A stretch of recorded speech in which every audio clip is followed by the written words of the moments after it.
Well, good evening and welcome to another episode of Reading Unfiltered. And this time round, I'm privileged to be joined by Mr. Festus Juma, who is one of the astute businessmen here in town, and of course, to talk about politics. And of course, he's a political analyst, and we want to talk about the politics of the country, the nature of the politics, and what does this year carry for us moving forward, being that it is 2026 and it's just some few months to the general election, a year and some months plus. So Festus, thank you so much for joining us. Thank you, Manuel. Thank you so much. How are you doing? It's a great pleasure. I'm doing fine. I hope you're doing well in Nairobi. Happy New Year. Happy New Year, Manuel. Indeed. It's a great pleasure meeting you and hosting this show. Indeed. Yes. And it's your first time in our studio. How do you feel? Absolutely. It's my first time. I feel like someone would feel when something good is about to happen in his life. Yes. Indeed. It's something that's... Yeah. And Mr. Festus, I want us to begin this conversation on a political note. And today we have seen the president launching Nyota Fund and a lot of development going especially to Luo Nyanza. Do you have any take on that? Yeah, I think that's president is simply demonstrating his responsibility of leadership and also thinking so much on economic development of the country. If you look at the intent of Nyota Fund, it targets specific age group, the youth at 18-29, meaning it's a way that the youth are being brought to be part of economic production and development in the country. And my take is it's a very good gesture, and we need to support such initiatives. Yeah, and by the way, there is a lot of political interest in the country. And I don't know, because while we were not on air, you told me that you have some kind of political interest. And I just want to get into that. When do you want to be a politician? It's not that I want to be a politician. I have been a politician. I am still one. Just that we want to change tacts, how we approach things, how you do things. We want to bring on board new approach to politics. So I'm in politics, yes. And what new thing that you want to bring on board so that probably your electorate and I believe Kasipul? I come from Kasipul, of course. Yes. And I have big interest in Kasipul politics. And like I said, Kasipul itself is like a community, or it's like a glass. If you look into the glass, it has some content. It's not empty. Yes. In a community, it's never empty. There's some either quarter way, halfway full. What do?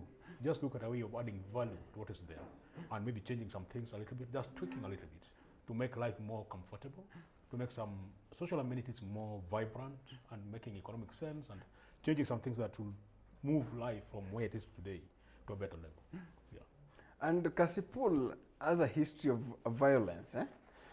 How will you navigate that? Because there's a lot of political violence there. It is true. This is true because in Kasipul, it is on records, it is in history, that during political activities, people will lose their lives. Most of them are maimed. I don't believe that that's the best way to go. One reason I want to come, I'm giving my best to politics rather in Kasipul come 2027, is to change that trend. It's not a perception, it's a trend that's going on.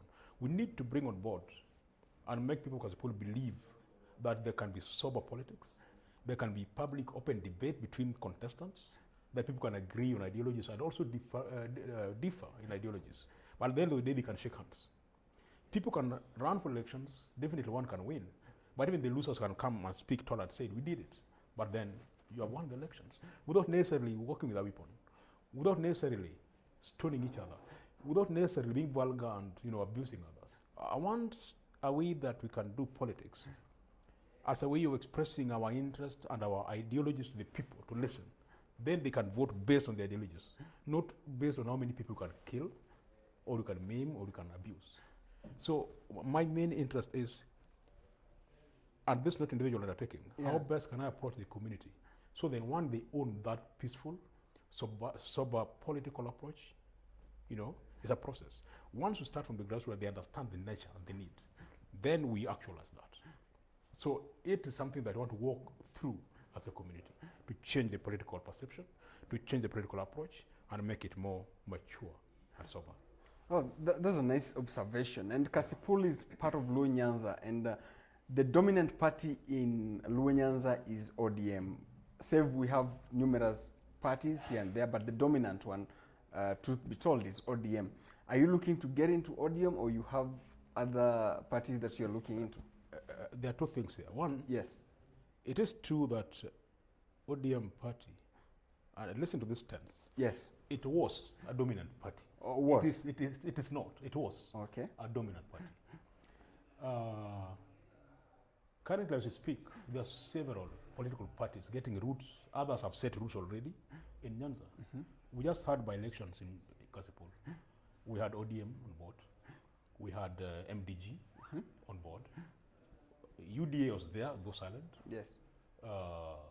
Wiper was there. Yes, Wiper.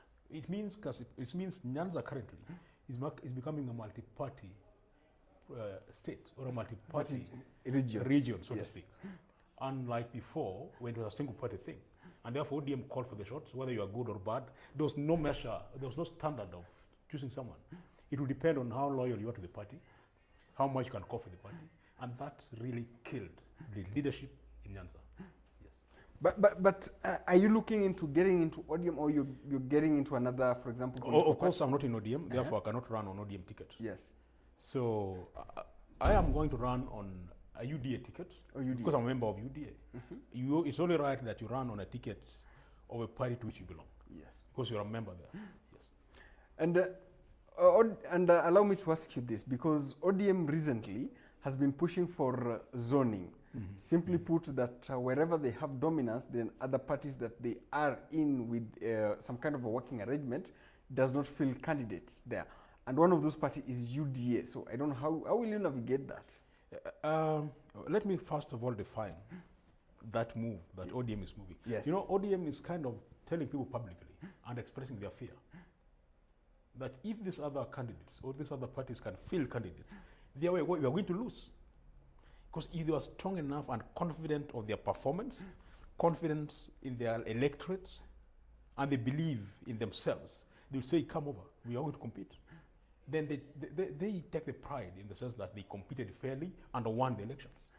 But the fact that they're calling for zoning already shows us that they're panicking.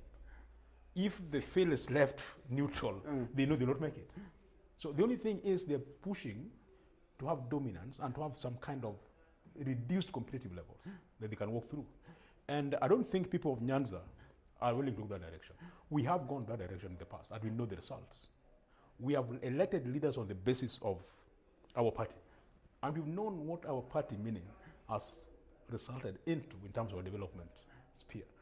So we are pushing as Nyanza people that we need liberal, we need democracy, we need the right people to be elected based on the ideologies, on the parties they come with. So we need competition. And the competition means we should not lock out any party on the basis of zoning. Let people compete freely. Let people have variety of choice that they can choose. Dangerously, Yes. if we embrace zoning, it means we're reducing Nyanza region to one political party, and therefore they don't have variety of leaders they can elect. And this has killed us in terms of development, in fact, in terms of infrastructural issues, in all social amenities sectors. And we cannot go that direction anymore. Yes. And for example, one of the or rather the results of zoning or a one-party dominating area so much was always touted as voter apathy. So, for example, people might not turn to vote for their preferred presidential candidate, and this one for Raila Odinga, it came out clearly. Do you think it will be detrimental for the current president who is banking on the Luo votes? If zoning were to be done? Yes. Well, to some degree, zoning would lead into voter apathy. Why? It means there could be some very potential candidates who would be locked out. And these people also have their supporters. They have their followers. And if they are already denied the chance, then people feel like there's nothing that this election will do for them. And then that also trickles down to the presidential election.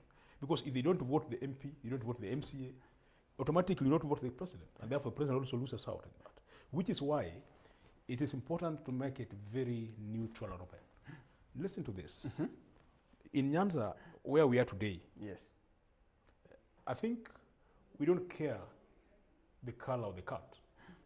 so long as the cat can catch the mice. The mice. Love that. Yes, that's our philosophy, and it can help us. Yes.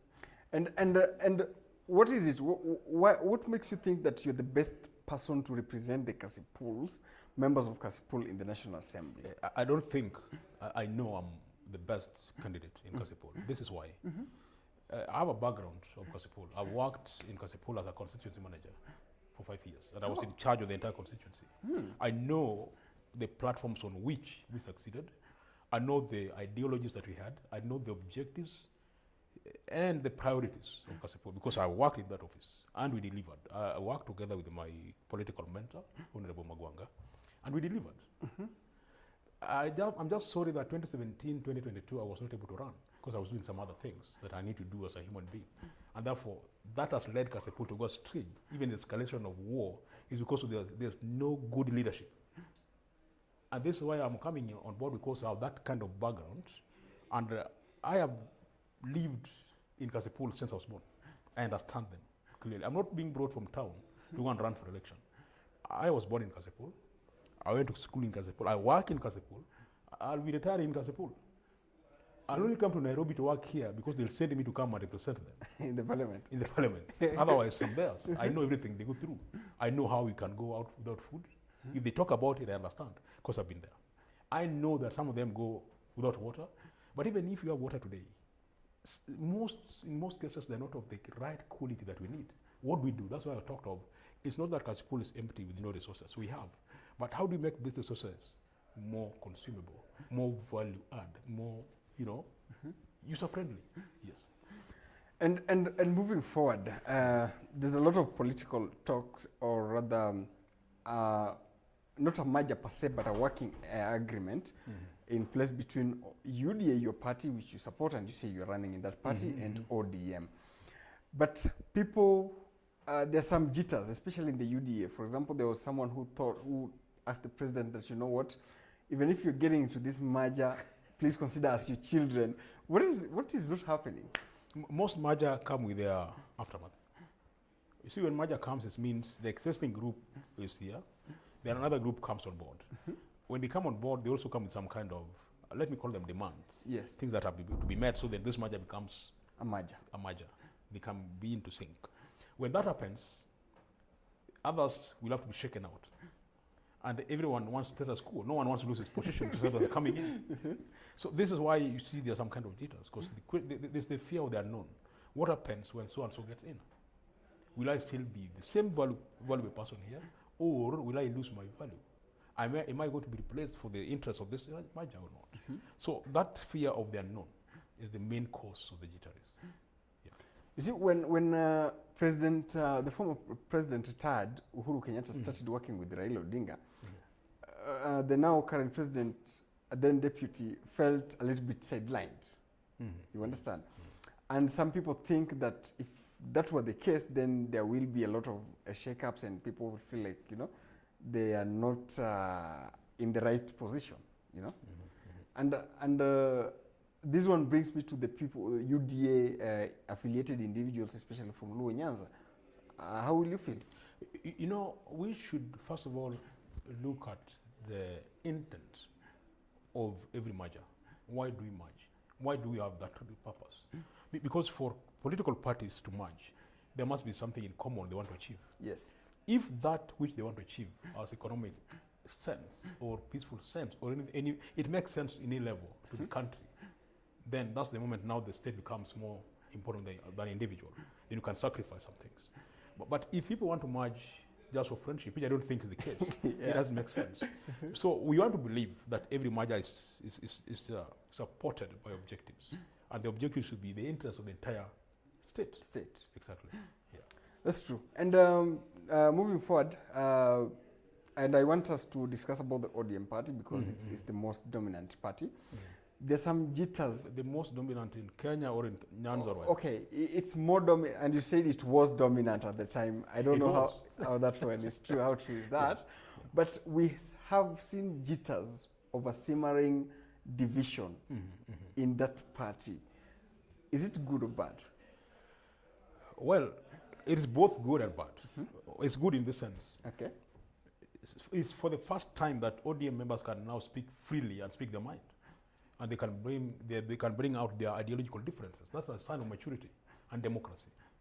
When you have an idea and you cannot speak it out because you're fearing, or because you can be maybe you can be not intimidated per se, but you can be de-whipped, that kind of stuff. Then it means there's no democracy. There must be an environment that people can express themselves freely without fear or being victimized. Victimized. That's the language. Okay. You know. Now this has never happened since ODM was formed, and so now that it's happening, we think ODM is now starting to grow and it's maturing. It's the maturity stage. Okay. Number two, it would be bad for people. You know how leadership in ODM was formed. You know it very well. They did come to the people who elected them. Some of them were in their positions. Like, take for example 2022. 2022. Which ODM leader, MP, went for nominations? Nobody. So how do you lead a constituency or a county without nomination? It means there must be some power somewhere that just moved into position. So if you think there's some kind of mature democracy coming on board, it becomes bad because you're likely to be thrown out because you're not the people's choice.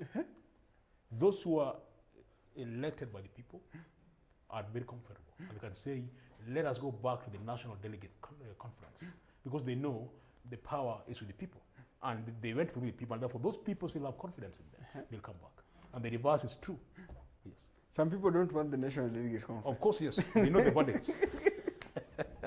They know the verdicts. But considering this, the young Turks, or rather, they're not very young, but people like Edwin Sifuna, Babu Wino, and the likes, have been calling out for the National Delegates Conference. And then there's the pact that is led by, Gladys Wanga, the chairperson, Oburu, and everybody else, who isn't keen in this National Delegates Conference. So they are, tapping in different directions. Yeah. Honorable Dr. Buroginga is a very experienced and exposed personality, and we owe him a lot of respect. As to how is maneuvering and managing the party leadership is something that is up to them. Gladys Wanga is my very good friend, and she's my governor. Actually, Honorable Gladys Wanga, my governor, and I have nothing, against each other. We support each other, we love each other. But I've never understood why Gladys would not be comfortable facing the National Delegates Conference. Because that gives her the power of being a chair. When she rose into the chair of ODM, it was not by elective, it wasn't by election. It wasn't by election. If I were her, I would move into the national delegates, then I appeal for them to now give the mandate by power of the people to lead the party. And that makes her more vibrant and relevant. So I don't understand why she must think like having the national delegates is not right. I would advise that that's the right direction to go if she really wants to have the legitimacy of the party and to win. She's a young lady. Gladys Wanga and Sifuna, I'm sure Sifuna would be older than Gladys. And therefore, they could be reading from different scripts. It's just that there's something, maybe the comfort zone or the status quo. I want to be the chair. Status quo. But she can still be the chair, but more legitimate. By way of going back to the National Delegates Council. I would really advise her to do that. Now, on the other side, I embrace what the young Turks, as you call them, Sifuna, Babu Wino, and Winnie, of course, Odinga, are pushing for. And they're not just young Turks. Honorable Orengo is there. Orengo is a consultant in politics. Orengo has all along been in politics. Yes. And he reads a lot of this. So they have the respect of the people. They are not sabotaging anything. They have the respect of the people. They simply know and understand that ODM is not an individual party. ODM belongs to the people. It was formed of the people. People went to streets for ODM to be in existence. People went for a referendum for ODM to be there, 2005. So when key decisions are made, it is important to include the people. And these people are now represented by the NDC. What's wrong in going back to consulting? So I support this other wing, and I urge the other side, who you think are resistant, to just respect the people. Going back to the NDC is a sign of respect to the people who own ODM. membership of ODM. Someone will ask, okay, when Win was speaking at one of the local stations, he said that the leadership of ODM is illegal. Yes. So how? Why? I think every party has a bylaw, rather constitution, as we call it. And the constitution defines so well how leadership is formed. And what happens when a vacuum, is realized? What happens? There must be clear information how this vacuum should be replaced. There should be a clear information how this leadership can be in place. In the event that these were not observed, then the illegalities she's talking about arises. We have, I don't know what it says about replacement of party leader. Yes. But you see, I've never understood how it all of a sudden, even before the burial of party leader, Honorable Buru was already the party leader. I don't know that the neck met, I'm not sure, but I think so. I think the neck met. But even if the neck met, then it could have been interim, because that's space, right? Yes. After the interim, there should be some days within which he's serving. Yes. After which, it must go back to the people to make a decision. In the same capacity, the chair of the party was a chair when our former party leader, Raila Odinga. The chair was Mbadi. That was Mbadi. Then Yes. When Gladys came on board. Yes, yes. And you remember how she came on board? Yes. There was no election. So if you are a chair without election, then who put you there? Who put you in that position? But if by any chance you're put to be a caretaker, how long are you a caretaker? But if you're a caretaker, then people now tell you, come back and we bless you, go back. Why do you say no? So just go and take the blessings and you go back. Yes. But she So says this she's is not why afraid. I think in this context, we need read from the same script that I read from, that therefore there's illegality in terms of formation of these leadership positions. And the people have been denied the chance to exercise their democratic right by putting their chosen or elected leadership in position. Yes. Okay, and I want to get into the development agenda that the president has. The president has been coming up and saying, I want to build my Mayu, the road here. Yeah. Yes, and there's some people who are not so much keen and are very defending against that. What's your take on it? You are a student of economics. Yes. And you know that there are some key indicators of development, leave alone economic growth. Let's talk about economic development. Yes. There's no country that can talk about economic development if you don't have modern and effective infrastructure. So the president's idea of expanding Mai Road, bringing the railway gauge to the other side of Nyanza and those kind of stuff, are key pillars that can propel the economic development of this region. Because then you are expanding Yes. business opportunities, you are expanding transport systems, you are expanding communication systems. Those are factors of trade, and we need them to grow, right? Actually, when there's economic development, the growth automatically comes. Yes. The two can marry. Yeah. So if we want to oppose such a thing, then it means we're simply not being honest to ourselves in terms of growth or in terms of development. We need to grow from point A to B. If we are that road all this time, I really wish that sometime people could take this route to Mayu. Those who come from Nyanza know it. You can be there, you can be stuck there the whole day. And if there's some expansion opportunity, so be it. Why? The time wasted on that road can cost you your job. The money wasted on that jam can help fix some schools and classes and somewhere, and build some water projects somewhere. So if we fix that, we shall have addressed a big thing in terms of economic level. And the money saved from that kind of quagmire can be used to improve some other infrastructure somewhere. Water facilities, health facilities, education. Yeah. And so I support that. There are people who I had Odoyo Widi on this show, and he told me that the people who are against that kind of development, the expansion of the Ronimo Summit Road, have political motive on them. Do you share the same view, or you have a different opinion? Of course, it could be a skewed political motive in a manner that some sections of the country should never see the light of development. And see, that's being malicious. Okay. If Thika Highway is done the way it is, if the southern bypass is done the way it is, and the eastern bypass, right? And we have the railway gauge from Nairobi to Mombasa as beautiful and effective as it is, then why don't we replicate this across the country? Because then we can say these were pilot projects, and now they have proved that they can work and they can make the country move towards the right economic direction. If it works, why don't we replicate the same? So then the country can grow gradually. Anybody saying no, I would support what they're thinking about. It means they're malicious. They think about themselves. Yes. And as we come to a close of this show, probably tell the people of Kasipul why they should elect you.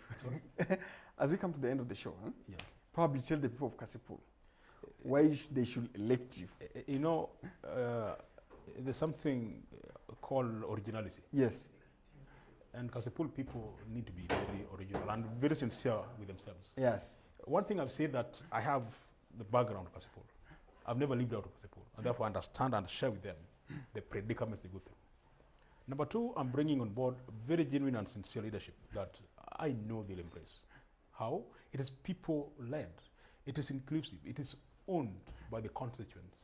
I do not want to bring things that I bring from my own home and I impose on them. We want to discuss at our level and see how to implement them. We need to change the political environment and landscape in Kasipul from violence to diplomatic, sobriety, right? And objective politics, where people can meet and talk. When I was young, I would see different contestants coming together on the same platform. And they challenge each other on the same platform. No one would throw stones, no one would throw abuses, and it was so healthy. We need to go back there. We need to retrace and find out why we lost that kind of maturity and go back there. No one talks about those things in Kasipul apart from me, which is why I'm the best candidate to pursue those ones and lead them in retracing their lost glory. Yes. Thank you so much. That is Festus Juma was with us here on Red Ring Unfiltered, making sure to give us his political insights and probably tell us about his vision for Kasipul. Until next time, good evening. And probably make sure that you follow us on our YouTube platform, like, share, and subscribe to our YouTube channel, our X account, Red Ring Media, and of course, our Facebook account, Red Ring Media. Good evening.